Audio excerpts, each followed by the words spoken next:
Yes, my name is David Meese. Happy Thursday. I'd like to welcome you to my YouTube channel, Cyber Tech Dave. I have a special guest on the show.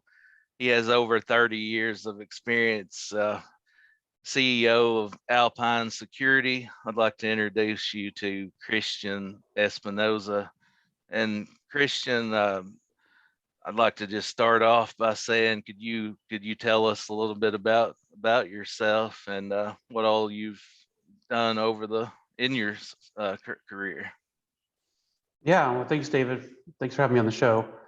Mhm. A little bit about myself. I grew up in California and then moved to Arkansas. I grew up in Riverside, California, and moved to Arkansas when I was 12. So it's quite the culture shock going from California to Arkansas. I grew up extremely poor with a drug addicted mother. So my only way out of my environment was to get scholarships. So I applied to all the military schools. I got accepted to all of them, but I chose to go to the Air Force Academy. I went there and served active duty military for about 6 years. And my entire career has been in communications and cybersecurity, starting in the military. After the military, I was a defense contractor for a while on a military base, and then I did some work for Department of Homeland Security.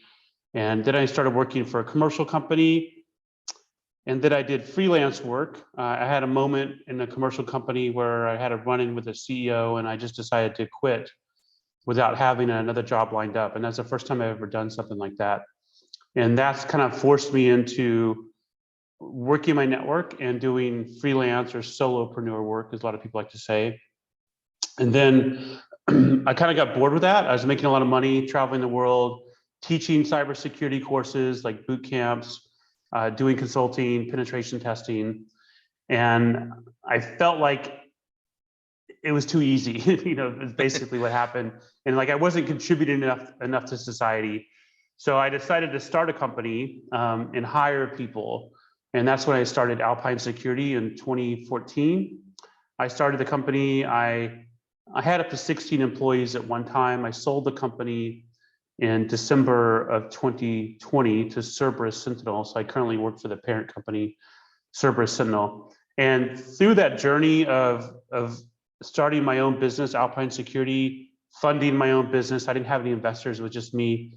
Through that journey, I had a lot of growth and I had a lot of challenges. And it really, that entrepreneur journey forced me to change how I look at things and take ownership over a lot of things, because I believe a business is a reflection of the CEO. So if the business isn't flourishing, there's something wrong with the person running the business. It's just a mirror of the person running it.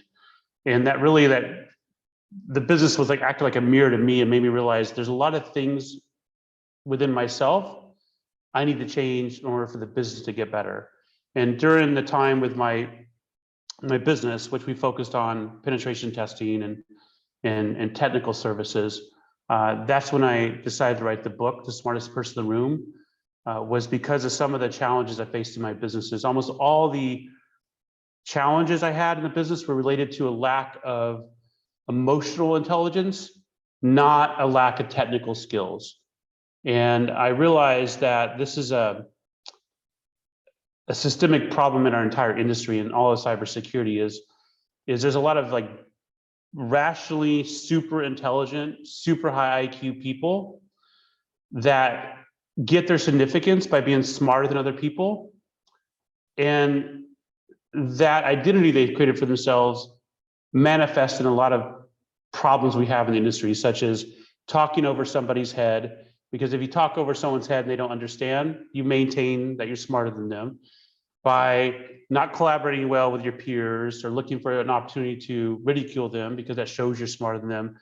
By not hiring people that you don't think are smart enough in the industry. There's all these things that show up, and having that people in my company that had these challenges made me realize, like I said, connect the dots backwards, that this was a challenge in our industry. And I used to be one of those people that felt like I was smarter than everybody as well. So that's why I wrote the book. And I included in the book 7 steps, a methodology, which is the things that worked in my company. Because once I became aware of this, I worked hard to add back into, the high IQ environment, the emotional intelligence or EQ in my organization. And once I did that, our clients were more happy, our team worked better together, and everything improved really. My overall revenue in the business improved and everything. All right. Yeah, you made some really great points, and I can see what you're saying. I mean, I've always said, you can teach someone technical skills, but something that you can't teach them, like you said, is empathy and communication. I can completely agree on that. And you taking a step back over time and actually seeing, like you said, helping running your business for so long, being a solo entrepreneur is what you said. You've actually learned to take a step back and learn, a bit at a time on how to interact with people and Yeah. what works best for the company, I guess you could say. Yeah, well, the sort of the defining moment for me in my business was when one of my engineers was super smart penetration tester, was debriefing me on how a penetration test report review session went with a client. And he kept saying that the client just didn't get it, meaning that the client didn't understand the risk we were telling them, the report we provided for them. And he just said it like a matter of fact and almost like talking down to the client. And I'd heard that something a little bit different for my entire career, that management doesn't understand, the users are idiots. I'd heard that kind of thing that a lot of people like to say, but it struck me differently when my engineer said this, because this was my company. I funded my company. My life savings were in the company. Right. And I didn't start a business for our clients not to get it. It's important that our clients do get it, because if they don't get it, they're not going to be able to improve. And it's not a very good experience we were delivering if our client was made to feel stupid, right? Our clients should feel understood and appreciated. So after I heard that, that's when I shifted everything and made a lot of effort to infuse some of that emotional intelligence training into my organization, to improve communication skills, to develop some empathy, some perspective of our clients, and talk about all those things in my company and raise the EQ level of my already high IQ staff. Oh yeah, and I love how you incorporate everything, in your let me see if I can get it focused in the camera. The smartest person in the room, guys. It's a wonderful, wonderful book. I've had a few people also reach out to me and say that how much it's helped, helped them in their company. And I've seen a Super. lot of good, great reviews.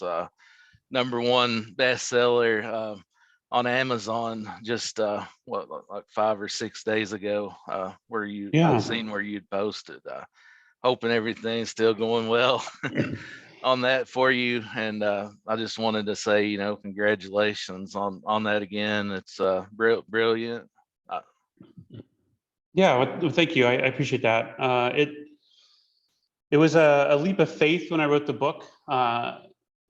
I had to be pretty vulnerable. I had no idea how the book would be received, because I wasn't talking about, the 12 steps to make you a better penetration tester, or the next framework, or the next, guide to the Security Plus certification. It was something a little bit out of, left field per se.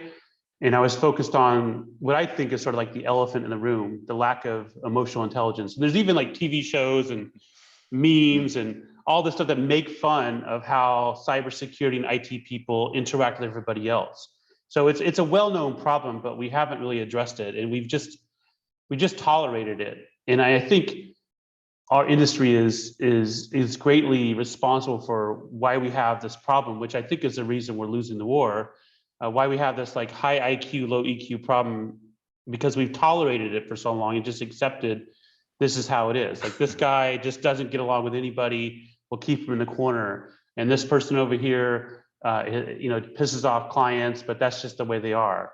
Or this person can't communicate and work well with the team. We've just like made it like normal. And when you tolerate something, I'm a believer that you get what you tolerate. So as long as we tolerate that, we're going to get more of it. And I think it's time we make a shift here. Yeah, I agree, and I've seen that a lot in my IT career. Like you said, it's just like there's just so many people that don't have the communication skills, and it's just so important. I mean, they're very, very good at what they do technically, but whenever you put them in front of someone, like you said, about the face of your company, I mean, they don't know how to interact with people, and that makes you, especially whenever they're like really hateful or like throwing off on the customers. Well, like they should know how to do this, or they should already know how to do that. It just makes it look really bad on the, especially like you said, on the CEO or face of your kind of company. And I completely agree with that.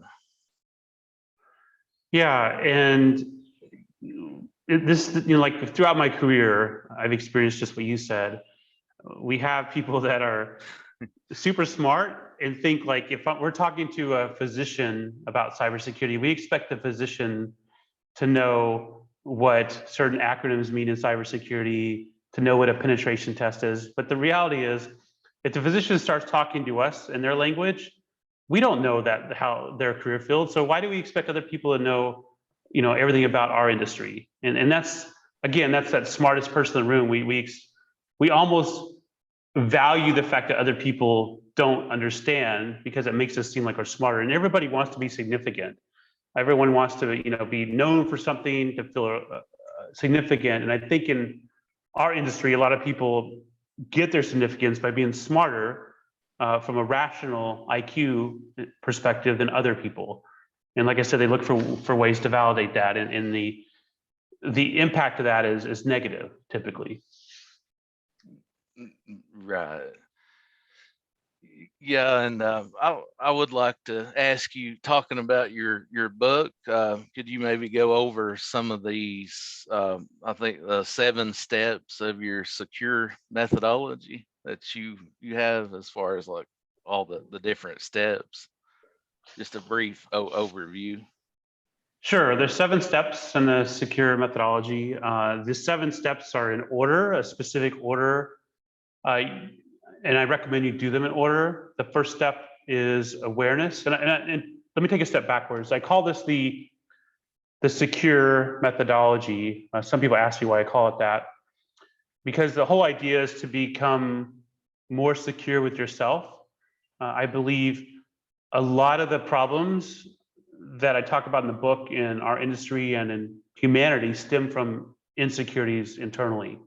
So if you can become more secure yourself, then the need to be like the smartest person in the room, for instance, will go away. You'll realize you don't have to be the smartest person in the room. So that's why I call it the secure methodology. The first step is awareness. We have to start with awareness. This is self-awareness as well as awareness of others, primarily self-awareness. And one of the things I talk about is models of the world. Everyone has a different model of the way they look at the world, a different lens.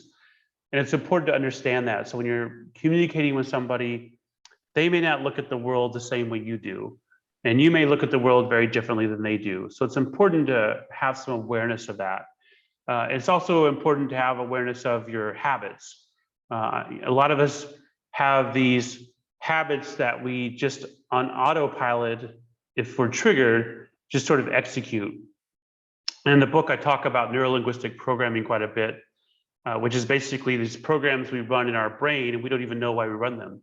But if somebody says something a certain way or looks at you a certain way, you will automatically fire off that program, and then you run the whole program. Before you know it, you're in the middle of an argument or something, for instance.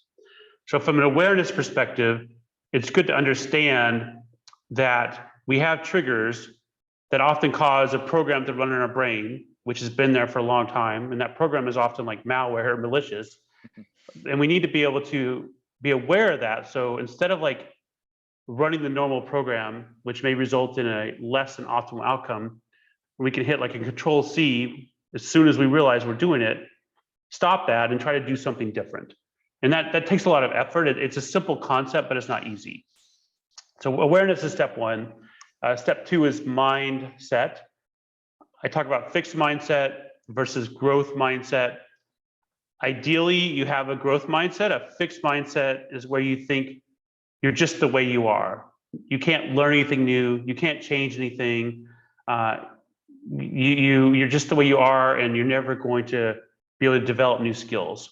With a fixed mindset, you realize that I can change my skills. I believe in neuroplasticity. Basically, I can create new brain patterns in my head that allow me to learn new skills. And in cybersecurity, the irony is a lot of super smart people thrive on learning new technologies. They have no problem with that. Zero. No problem learning this new exploit for penetration testing. But then they'll say, well, I'm just not good with people. So how come they can't learn to be good with people when they can learn this highly technical concept? That if somebody says something like that, that's an example of a fixed mindset. Because you've indicated by learning this pen testing skill that you have the aptitude to learn new things. So why not apply that to improving your communications or learning empathy or getting better with people? And to me, that's just an excuse. Right. So that's the growth versus the fixed mindset. Yeah, you definitely have to have the want to. You have to want to change yourself. Like you said, take a step back. If you realize that you're wrong, you need to step back and take a look at that. And like you said, instead of just being on autopilot and hit control C, as you say, Right. stop that malware, from getting into the network in your human, network. So, but yeah, that's some good points. Good points on that. Yeah, and a lot of people will say, like I said, I'm just not good with people. The reality is, though, if you get better with people, and I'm not the best with people, I have to improve on this too. But if you get better with people, your overall life is going to improve because you're surrounded by people on a daily basis. And some people will say, well, I have a job where I don't have to work with people. Well, I'm like, well, do you have like parents? Do you have a spouse? Do you have children? Do you have friends? So you have people in your life. So this skill, if you can improve your emotional intelligence, this skill affects all of your life, not just like your career, right? Whereas learning a better pen testing skill or a new framework, only applies to your career, basically. And the third step is acknowledgement. So this is like, for me, from a leadership perspective, one of the things I struggle with, and I'm still struggling with this a little bit today, is acknowledging other people. People want to feel appreciated and understood. And I realized that I had problems acknowledging myself. And if I had problems acknowledging myself, I would have problems acknowledging other people, like people that worked for me or people on my team. So what I realized is and people would tell me this in the past, like I would finish like an Ironman triathlon, which is pretty difficult.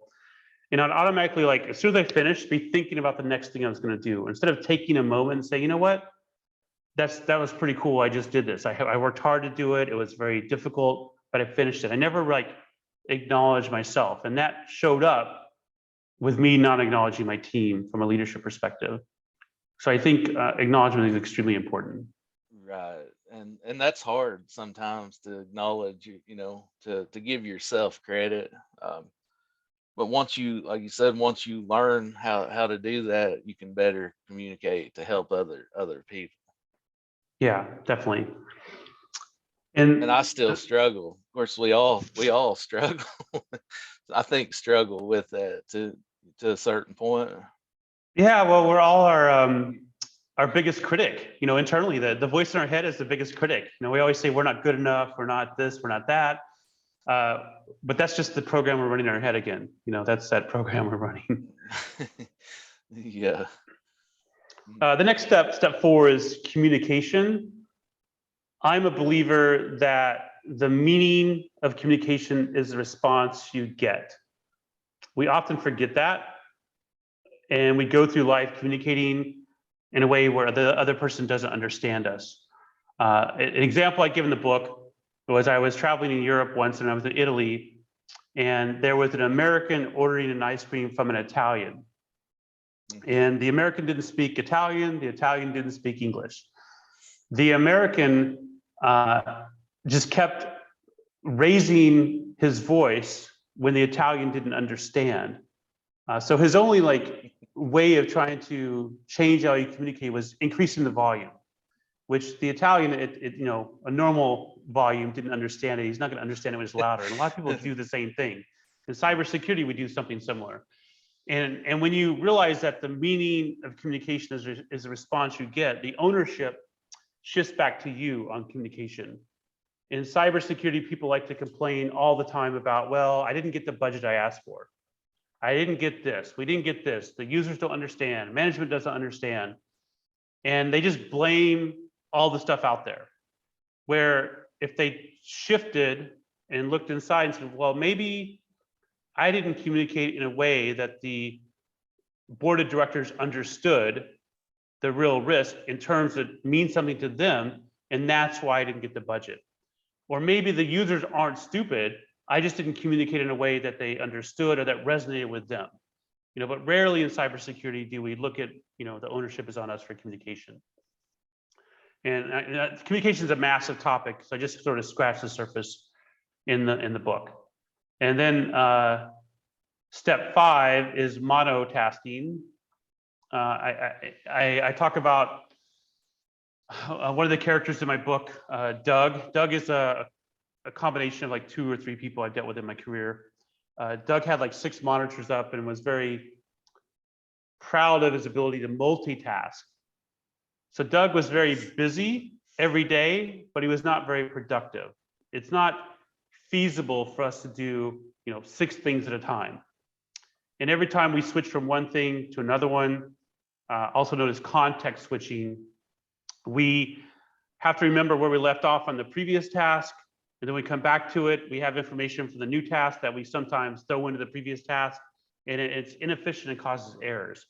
So it's much more efficient, and this is breaking how we do things in cybersecurity typically, or just in life in general. It's much more efficient to set up a block of time for 50 minutes and only do that thing during the block of time. So if I am working on a penetration testing report, I may have a 50-minute chunk or an hour chunk time block where that's the only thing I do. So I turn off Slack, I turn off everything else, and I just do that. And then the next 50-minute or hour chunk, I may only do email. But I'm very intentional with my time, which increases my productivity. So we're not busy, we're actually productive, because I can get much more done using blocks of time, at least 10 times more done than if I'm trying to write the report, stop, answer an email, go back to the report, and do all this context switching. So increasing productivity is one reason for monotasking. And the second reason ties back to communication. If I'm monotasking when I'm talking with someone or having a conversation with somebody, that makes me present. A lot of us today, when we're communicating with somebody, we'll pull up our cell phone and we'll look at their cell phone the whole time, and we're not really paying attention to the person we're interacting with. If we're not paying attention, we're not listening very well, and the communication is not going to go very well.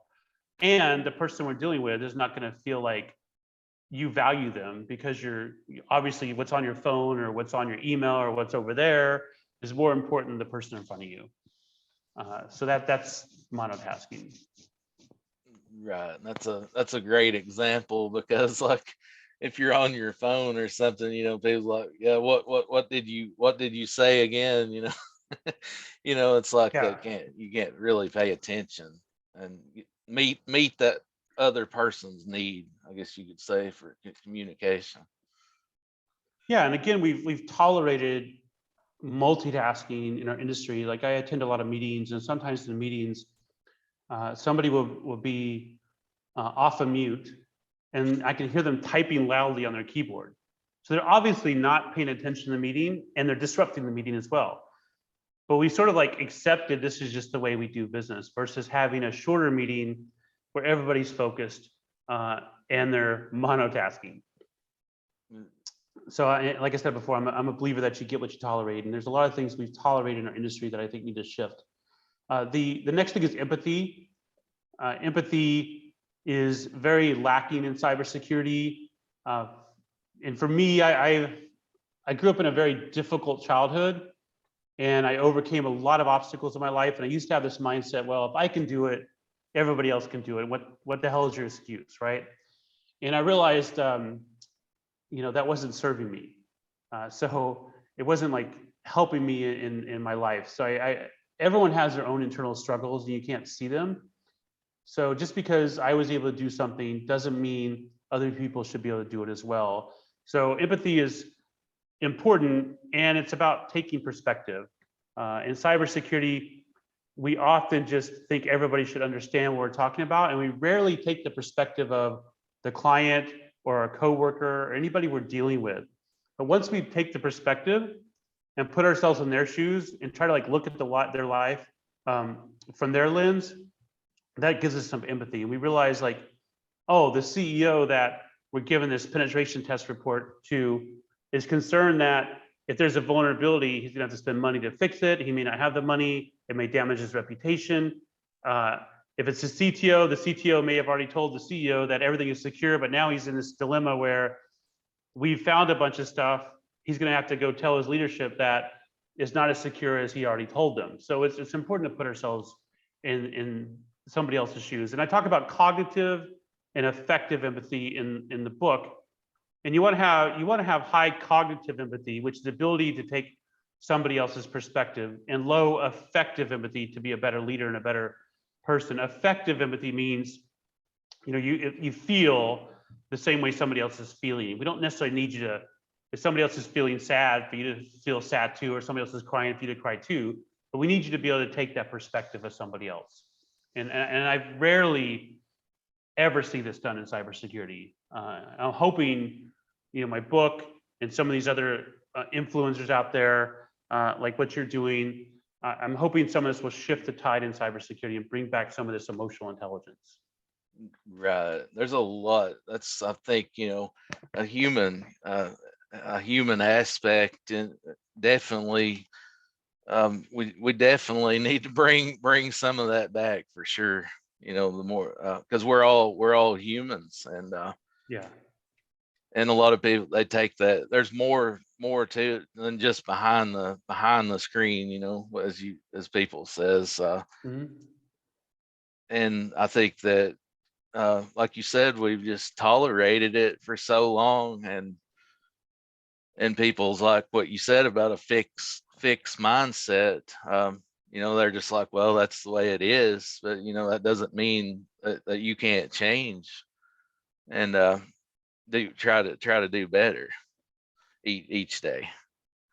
Yeah, exactly. And it doesn't help that, empathy is where you see the similarities in people too. We're all human, as you mentioned.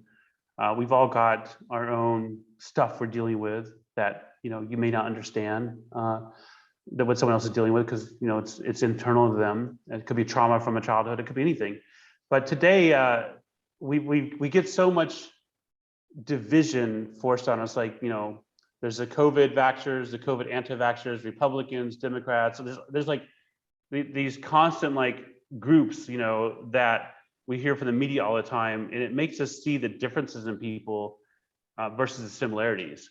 And it's hard to be empathetic when you're just looking at somebody as someone completely different. But at a human level, we're all humans. We all have very similar struggles, Right. but sometimes we forget that.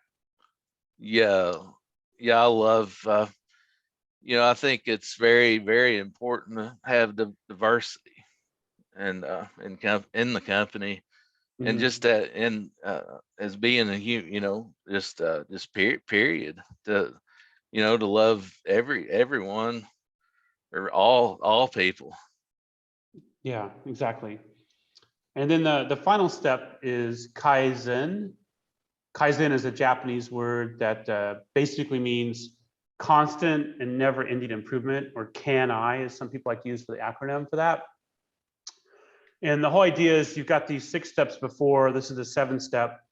With any step, it's important to take the first step forward. With any of these steps I talked about, like awareness, you're not going to be an expert at day 1. So if you have the mindset that as long as I'm improving, that's okay.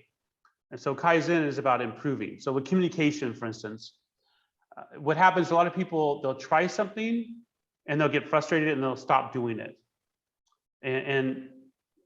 And with Kaizen, you realize that as long as I'm making some improvements, that's okay. I don't have to become an expert overnight. Life is a journey. I can always improve my communication. I can always improve my ability to acknowledge people. I can always improve monotasking. And as long as I'm making those improvements, that's okay. Because people that try something and quit are labeled typically like dabblers. They dabble at something like, oh, I'm just not any good at it. Like in cybersecurity, people say, I'm just not good with people. I tried this one thing, it didn't work. So now I know I'm not good with people. It's validated I'm not good with people. Versus thinking, Right. how come it didn't work? Maybe I should try a different approach next time and stick with it. And that's where you become a master at something, is when you make those steps of improvement and keep getting the feedback from what you did and tweaking it until you improve. So that's extremely important. And it also gives you the courage to start. A lot of people are fearful of starting something because they may look silly. Like if I'm going to acknowledge someone, like let's say we're talking right here, right? And Right. I like your red shirt. I would say, David, I like that red shirt you're wearing there. I have a red shirt over here too. I like the color red and the color blue, basically. So that's to be acknowledging you. But if I don't actually like, red, and I say, oh, that's a great red shirt, and you can tell I'm BSing you, then it's probably not going to go too well. So again, it requires some feedback and understanding that it's the journey, and you have to step outside your comfort zone, which goes back to that growth mindset. With any of these steps, if you're like bent on doing things the way you've always done them, you're always going to get the results you've gotten in the past. So you're never, you're always going to be frustrated about the same things. You're never going to improve your relationships. You're never going to improve your career. You're always going to wonder why this person got promoted above you, because they have more, people skills, but less technical skills. You're always going to be stuck in the same path unless you step outside your comfort zone and do things you're uncomfortable with. And one of the things that sort of drove this home to me, because I don't like to dance really that much. And one of the things that drove this home to me is I was at an event, and this woman was speaking at the event, and she was like, this is a personal development event, and she was trying to get everybody to stand up and dance to the song that was playing. And one of the things she said was, if you can't stand up and dance to this song in front of people that you don't even know, if you can't do that, how are you going to be able to do the difficult things that are going to change your life? And it like hit me like, no, that's exactly right. Like, why am I resisting standing up here and dancing, for like a minute or two with a bunch of strangers, Right. If I couldn't overcome that, how am I going to overcome something much more difficult, and how am I going to grow? So that was like a moment that sort of struck That's me. Awesome statement. And she's I mean, exactly right. I mean, that's I love that, because if you can't dance, for one moment, how are you supposed to dance with the world, the hell? Yeah, exactly. So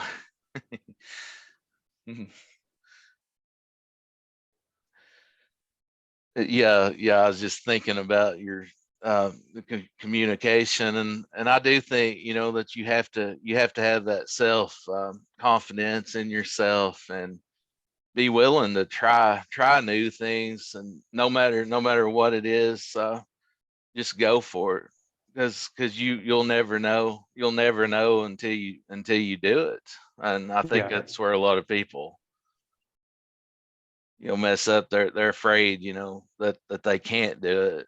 But if you have that mindset and mind growth, and tell yourself, you can, as the old say, like Henry Ford said, either you think you can or you think you can't. You're probably right. And that saying, it's Yeah. really stuck to me. That's one of my favorite quotes of all time. That's a great quote. Yeah, I love that one. Yeah.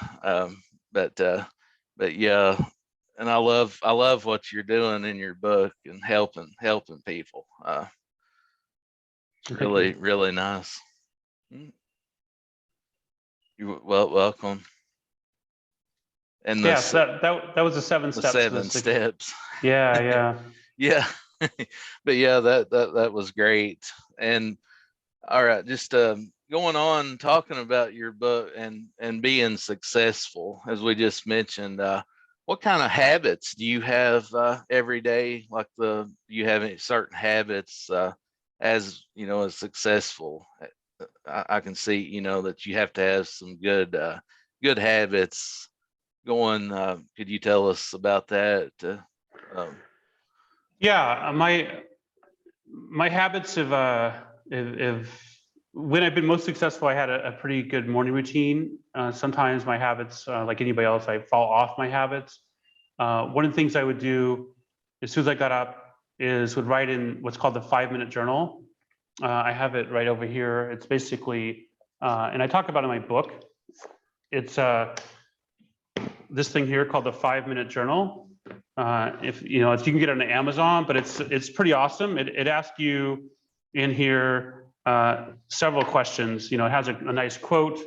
I don't know if you can see that, but it has a quote. Then it says what you're grateful for. So you spend a few minutes in the morning writing down 3 things you're grateful for. What would make today great? And when you write down what would make today great, that's extremely important because it activates what's called your reticular activating system. And when you write that down, you program your mind. So you're going to look for ways subconsciously to make that great during your day. And then you write daily affirmations like I am, good with people, for instance, or I am a great leader, or I am this or that. So that's in the morning. And then the evening, I'd ask you 2 prompts. One of them is 3 amazing things that happened today. So what most people do is they'll watch the television, they'll fill their brain with garbage before they go to bed. So it's garbage in, garbage out. So right before you go to bed, it's important to turn the TV off and do something like the 5-minute journal.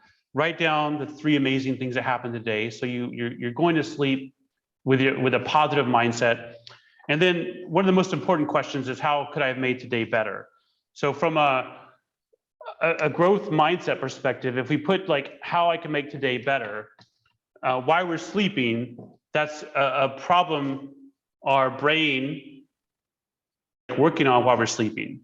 So if there was something today that, I could have got better in my interaction with my coworker, Darlene or whatever, because we got in this discussion and it didn't go too well. So you think about that before you go to bed, your brain is processing that while you're sleeping. So maybe the next time you interact with Darlene, you'll come at it from a different angle. So that's a much more efficient thing to fill your brain with. So I do that in the morning. I typically do some sort of working out, usually just like burpees or something for like 30 minutes just to kind of get my blood going. And I don't watch the news ever or read the news ever. So I'm pretty out of touch. I think the news is pretty negative and gets you stressed out and going down rabbit holes. So I avoid that. And I focus on the main objectives I'm going to get done for the day as well. So I typically say, these are the top 3 things I'm going to get done today. And I'll schedule those blocks of time into my calendar. So if I don't get anything else done, that's okay. I'll get those, as long as I get those top 3 things done. And then there for a while, I haven't done it in a little bit. I was taking cold showers in the morning. So after I did the burpees or my working out, I take a cold shower. And there's a lot of people have controversy about the cold showers. For me, it was more like, it's a way to like get myself to overcome something difficult in the morning. Because like, if I'm in St. Louis and it's like the winter time, the water's like 34 degrees probably or something, right above freezing. So it's pretty freaking cold. But if I could force myself to do that in the morning, it's like I already overcame something challenging. It also stimulates your body. So it kind of sets you up for success the rest of the day. So that's a lot of it. And then one of the biggest things, and this is something I struggle with a lot still, is reflecting and making time to reflect. A lot of us go through our day very, very busy. End of the day, we like watch TV for a while, go to bed, repeat. But we don't reflect on things. That 5-minute journal, it has some reflection exercises, but it's also important to look at your life as a whole and reflect on it and see patterns and understand like how this pattern is affecting your life. Like one of the patterns I've looked at, because I've gone through coaching with a life coach for, I don't know, 3 or 4 years now, is I looked at all my coaching notes about 6 weeks ago. And there was a pattern that kept showing up. And the pattern was that I have had difficulty expressing my emotions in various relationships. And when I looked at all those notes, that had been going on for like 3 years, and I'm still struggling with that. And I'm like, wow, this is like something I haven't resolved, and it's caused problems for me. And I kind of thought I had gotten better at it, or that this wasn't an issue. But then when I reflected on it, I realized this is something that's been holding me back in life. So it's something I'm working on. And we talked about the growth mindset and fixed mindset, and I could easily say, well, that's just not me. I'm just built this way. But again, that would be holding me back, versus I need to like do something to step out of that and to evolve more and to become more. Because I think if you want to have more success in your life, a lot of people chase success, but I think it's important that you become more in order to attract more. Attract. That's what I was going to say about attract, what you just said.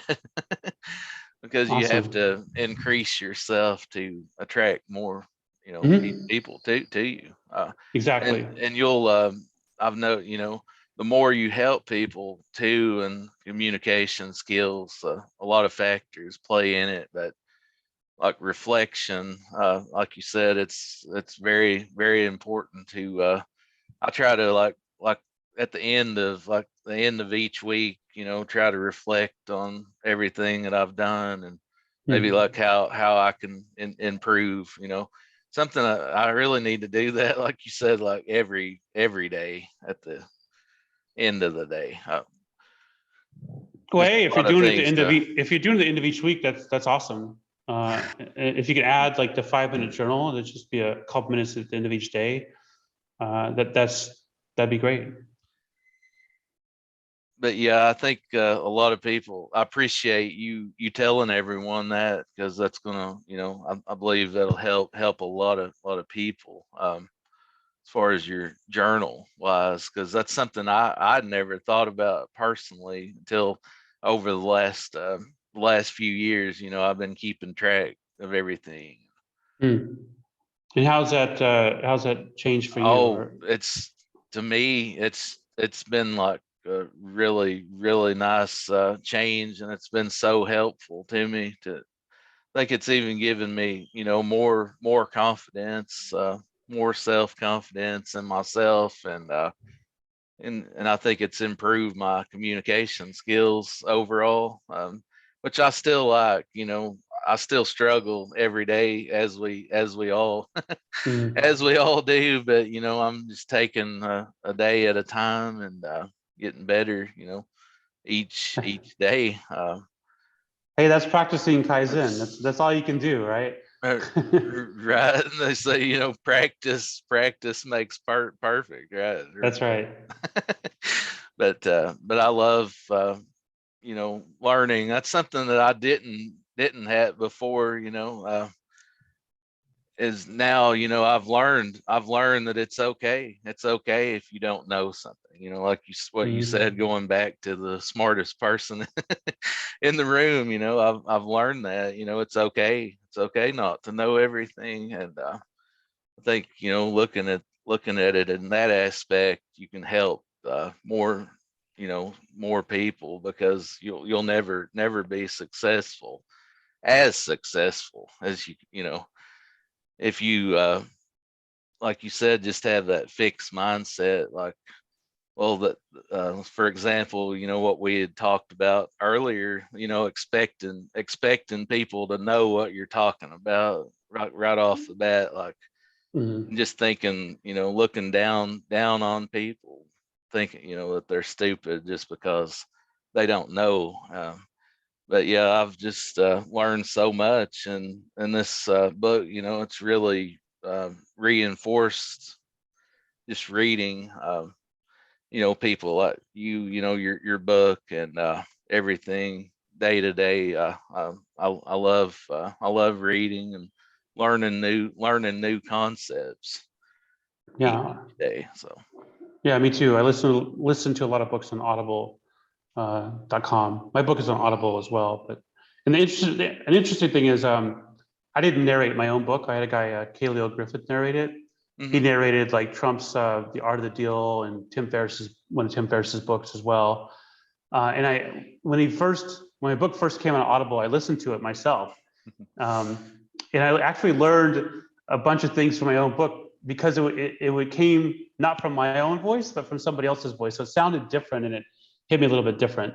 So, and I think since we're talking about success, I think it's important to understand that success, is a personal thing. Because somebody else has more money than you, or somebody else has this or that, that doesn't mean anything. What matters is how you define success. Uh, and I think a lot of people lose sight of that, or they don't actually define success for them or what would make them happy or fulfilled. So I think it's important to not compare yourself, because when you start comparing, you start thinking you're not good enough, or you're not this, or you're not that, and just figure out what works for you. Because to me, with success, it's not like a dollar amount in my bank or anything else. It's more like, is what I'm doing on a daily basis congruent with who I feel I am? That to me is success. And it's nothing to do with dollars or my bank account or my possessions or anything else. I feel like if I'm doing on a daily basis, what I feel is congruent with me, then the success will come, because I'm living my authentic self and doing what I want to be doing. right, yeah, definitely. I completely agree with that. Like you said, as far as like money, I mean, as far what I'm doing in IT and in cyber security, I do it because I want to. I love doing it. I don't do it for the money, and I think a lot of people, that's where they mess up. And they're doing it for the wrong reasons. And I don't really care, as long as I'm getting paid, fairly. I don't look at the dollars. I don't.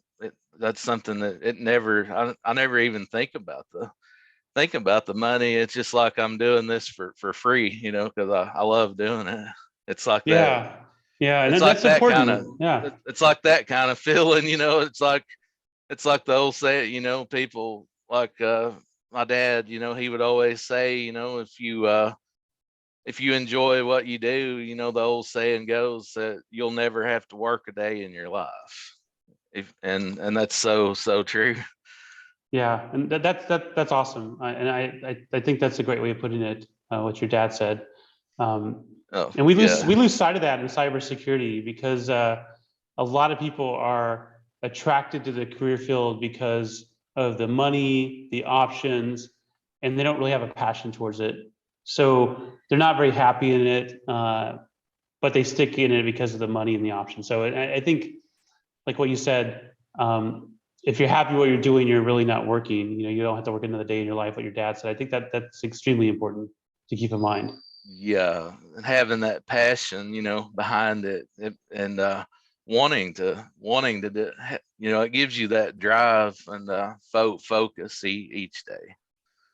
Yeah, understanding your why and your purpose. I talk about that in my book, your why quite a bit. I know Simon Sinek has a talk on your why, the golden circle. And I talk about a 7 levels deep exercise where you basically go down 7 levels. It doesn't have to be 7, it could be 6, it could be 8 or 9, but you kind of like peel back the layers of the onion of why you want to do something. So if someone says, I want to join cyber, I want to enter cybersecurity, the question would be, well, why do you want to enter cybersecurity? Then they give an answer. Then I want to make more money. Why do you want to make more money? You just kind of keep going down and figuring out what the visceral emotional reason is they want to do something.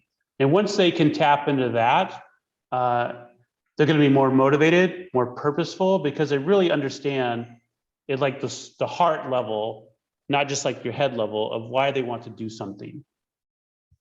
Right. And if they are doing it for the money, I mean, no matter how much money that they get up to, they're, that person will never be happy doing it. You're always going to want more. You're always going to want more. Yeah. How much is enough? You got to define that too. Right. Yeah, since we've talked a little bit about your book, I've got a couple more questions for you too. I see you're a 24-time Ironman finisher, and I just want to say congratulations on that. Could you talk about some of your adventures to us? I also hear you've done a lot of mountain climbing and some crazy, like a lot of crazy stuff like that. And I just like to, get your see what all you've done in that area. Yeah, with Ironman triathlon, I started like in 20, I don't know, maybe like 2007 or something, quite some time ago. I think it's like 15 years now or 16. A friend of mine bet me to race in a triathlon. There's this guy I was really competitive with. We were super competitive about everything. We even had like holding your breath contests. Like everything was competitive. And I remember we were like driving in London once, and we had 3 of us in a car. We had a hold your breath contest, and one guy was like slowly exhaling, and the guy that's super competitive disqualified the guy because he said, like, what part of hold your breath do you not understand? It doesn't mean slowly exhale and don't inhale. This wasn't a don't inhale contest. So it was like, this guy invited me to challenged me to do a triathlon. And after that, I kind of like, I got hooked on it, because I used to just lift weights and do things for like, to look better or to be fit.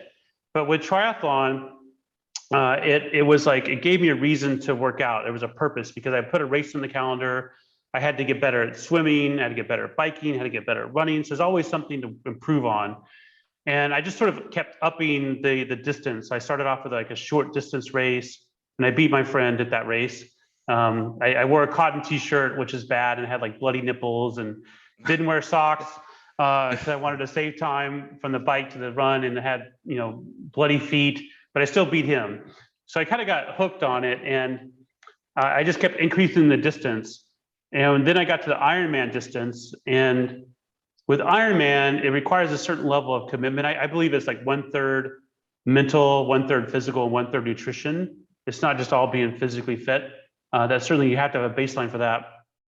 But one of the things I like about Ironman, and it typically takes me like 13 to around 13 hours, maybe 14 hours to finish a race. What I like about it is, like, in a day, you go through like all these ups and downs, and you're on this journey in the race with everybody else that's in the race as well. And it's sort of like life to me is like, it's like life compressed into like a day or 13 hours, because you feel horrible at certain times. You feel like throwing up. Like, there's been races where I've been on the side of the road in the fetal position, like throwing up, and I just kept telling myself, this will pass. And I laid there for a while throwing up. I got up, started walking, and I started feeling better. And then I started running a little bit later on. So it's like, it's kind of like life. We're throwing these curveballs. We feel like giving up, but if we just kind of keep moving forward, we typically get beyond the thing that was like, holding us back, or issue we were going through. And with the Ironman triathlon, there's also a lot of camaraderie because you're doing the race with, a couple thousand other people. So like in that one race where I was on the side of the road vomiting, people would stop by and ask me if I'm okay. So you realize that, at least for me, that because I used to lone wolf it a lot. I used to think that I can figure everything out. I don't need anybody. And that kept me at a glass ceiling. And when I started realizing that, we're all on this journey together of life, and there's nothing wrong with like being vulnerable or getting help from somebody or helping somebody else. It makes the journey much more fulfilling. So even like in Ironman, if I'm struggling with something and I see somebody else struggling, I'll talk to them or they'll talk to me, and we realize we're in this together, and it kind of like lifts us both up, and we can like, instead of walking, we might start running, or we can kind of share the struggle together, which makes the event that much more powerful. And then with like mountaineering, I do that, and mountaineering is about risk. And one of the things I learned about mountaineering, I was on Mount Elbrus in Russia. It's the highest peak in Europe, for instance. And one of the things I really learned on that climb was monotasking, and the risk involved with not being present. So I like extreme sports. I've done skydiving and mountaineering and things where you have to be in the moment. If you're not, you could die basically. So with that mountaineering trip, we were climbing the mountain in Mount Elbrus, and you have to kick in these steps, and it's really steep. And you have crampons, which have spikes on your boots, and you kick in these steps in the snow, and the step basically holds you. And if you don't kick it in far enough, the step could fall or break. So I got kind of sloppy and didn't kick a step in far enough. And when I stepped on the step, it gave way, and I started sliding down the mountain. And you have like an ice axe, and I was like thinking, as I'm accelerating down the mountain, I'm thinking, I got to do something about this or I could die here. So I had to I was sliding down backwards with my face up. I had to like flip myself over, use my ice axe, and like poke in the snow and as hard as I could, and put my weight on it and try to just dragging that in the snow, and then use my feet, the crampons on my feet to slow myself down. And I did stop and had to climb back up to the rest of the group. But what I realized was I had let my mind wander for a minute, and I didn't kick in that step far enough. So when you take your eye off the ball, or when you try to multitask, that in some situations it could be quite deadly. And if I didn't stop myself, I could have slid all the way down the mountain and died basically. So I like the fact that a lot of the sports I do also force you to be in the moment and not think about anything else other than what you're doing. Otherwise, something like what I just explained could happen.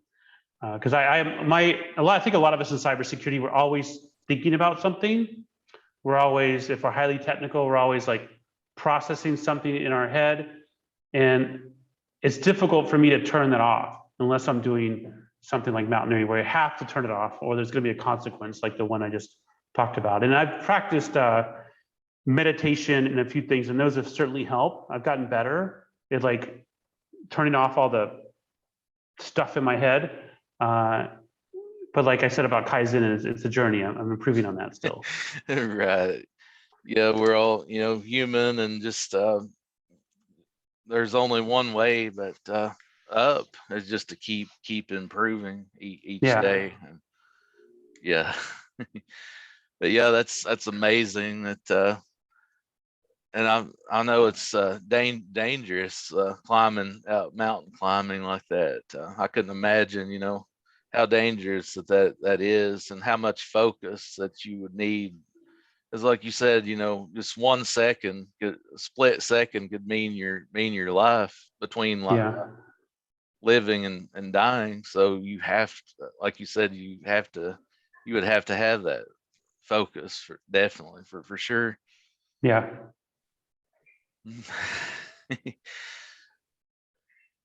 But yeah, I just have a couple more questions for you. I know we talked about your book. I hear you're also. I have to ask about your heavy metal. I see you're a big heavy metal fan, and that you like spicy food, which but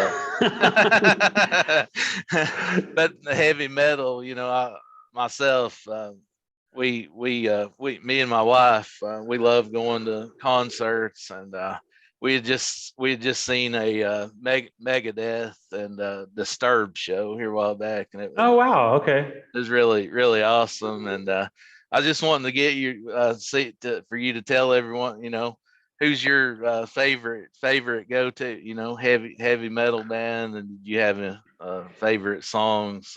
Think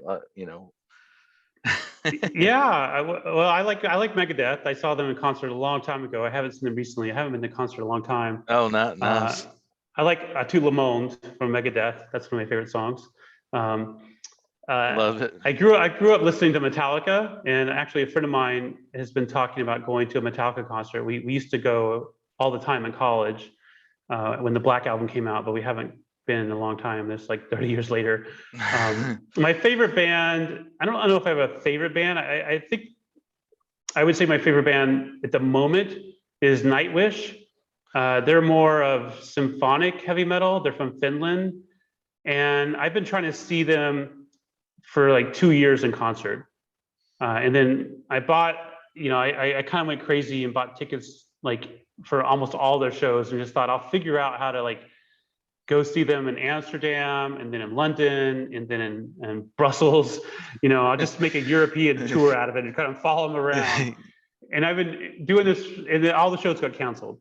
Oh, and then they got rescheduled, and then they got canceled again. I was supposed to see them in Dublin a couple months ago, and they could cancel the show. So I've yet to see them live. In the meantime, their bassist, who I really like, left the band because he got frustrated with it, not being on a tour because of COVID.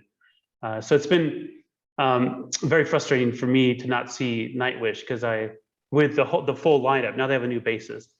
And I think, I've got a couple of their songs I like Storytime is one of my favorite songs. The Greatest Show is another one of my favorite songs. If you haven't listened to Nightwish, yeah, I think Storytime is a good show. Imaginarium is probably one of their better CDs. I don't like their new album too much. It's a little bit too soft for me. I've listened to them some. I've not listened to like their new stuff yet. Yeah. Nightwish. But I do know, who they are. And you was talking about Metallica. My wife and I, we got the opportunity to see Metallica a couple years back, and they was awesome. Awesome. Really, really enjoyed the show.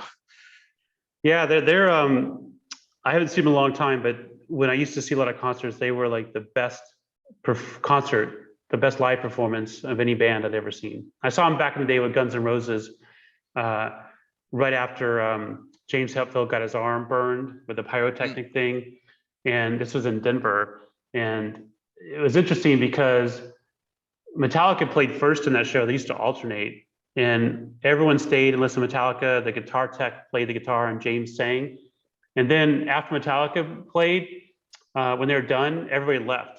So Guns N' Roses had no audience, because right before that is when Axl started that big riot in, I think it's Montreal or Toronto or something, because he threw a big fit. Yeah. Yeah. Axl and Dave Mustaine, from Megadeth. I knew that they had some going back and forth, that they didn't like each other for quite a while. But I don't know about now. They're supposed to get in the ring and have a fight there for a while, I thought. Yeah. I think so, because I remember being at one of Megadeth shows, and he was going on about Axl, like, and it was actually, the ironic thing was, he played at Axl Rose like hometown in Indiana, Oh, wow. Lafayette. Oh, wow. Lafayette, Indiana, and he's like, "Have you got any Axl Rose fans today?" And he said, "If you do, something about, you better not tell me that you do, because Axl Rose sucks." But he was gonna get he was getting aggravated. You know, if anyone said that they was an Axl Rose fan, he was gonna like he's just gonna quit playing. You know, the show. That's funny. That's Yeah. funny. Yeah, and then about about spicy food. This has been a source of contention with my partner or girlfriend. Is she's a chef, like a cordon bleu trained, professional chef, and she'll cook stuff sometimes, and I'll put some hot sauce on it before I even try it, and it will drive her crazy. She's like, "How do you know it wasn't perfectly made? I'm a professional chef." And so I've learned to, like, if she makes something, I just don't put any spice on it. I just have to eat it without hot sauce because she is hypersensitive to it. And I can understand. It's like if I grill a perfect steak outside and somebody dumps a bunch of like A1 on it without even tasting it, I would probably get upset too. So I get it. She claims though that there's something in your DNA where some people are addicted to spice, and it's something they need to have to kind of it fuels like an addictive personality of some sort. So I don't know if there's any truth to that, but I'm in Tulum, Mexico right now, and I always ask for the spicy food, the picante, spicy sauce for my tacos or anything I get here as well. Oh yeah. Do you like Yep. spicy food? Oh, I love it. I've not been to Mexico yet, but the closest thing we had, we went to San Antonio last year for our Okay. anniversary, and they had some really good Mexican food down there. So really enjoyed the stay. Yeah, I but used to live in San Antonio. It's awesome there. I love that's the first time going. I love really enjoyed it down there. Well, maybe it's something in your personality or your DNA where if you like heavy metal, you automatically like spicy food too. I'm trying to think of all the people I know that like heavy metal, and I think almost all of them like spicy food. So maybe those two things go together. I'm not sure. Some big survey or Exactly. research on that. I should start a survey on it. Yeah, maybe that'll be my next book. The link between heavy metal and spicy food or something. Oh, not nice. But yeah, it's really been a pleasure having you, on. I think that's about all the questions that I have today. Unless, is there anything else? It's been a pleasure having you on the show today. Is there anything else that you would like to tell the audience about your book? Anything at all that they would know to on your website? Anything you would like to mention? Yeah, my book is available on Amazon. It's available in Kindle, paperback, hardback, as well as an Audible, the audiobook version. If you're starting in cybersecurity, or if you're in cybersecurity, I think the book is a good book to read. I know I'm sort of like touting my own book here, but I think, like we talked about, one of the main skills missing in our industry is emotional intelligence. And if you're already in cybersecurity and you can improve your emotional intelligence, or you're starting in cybersecurity and you bring the emotional intelligence to the table in addition to your technical skills, that will certainly help you throughout your career, and it will help you rise above your peers that just have the technical skills. Because from my experience in the landscape in cybersecurity, what is missing the most are people that have interpersonal skills or emotional intelligence. There's plenty of highly technical staff out there, but somebody that can complement that high IQ or technical prowess with interpersonal skills is really, I think, the key that we need to help improve in cybersecurity. And I think reading my book will help you with that. At least that's some of the feedback I've gotten from people. Yeah, and you can learn more about me on my website, christianespinosa.com, and I work for Cerberus Sentinel now. We're a publicly traded company, so if you need cybersecurity services, you can check out their website, which is cerberussentinel.com. Cerberus is a three-headed dog that guards the gates of hell. Yeah, I love it. Yeah, and thanks, David, for having me on. I really enjoyed our conversation. All right. Yeah, it's been great, and we appreciate you coming on the show today. And we really love what you're doing, and keep up the good work.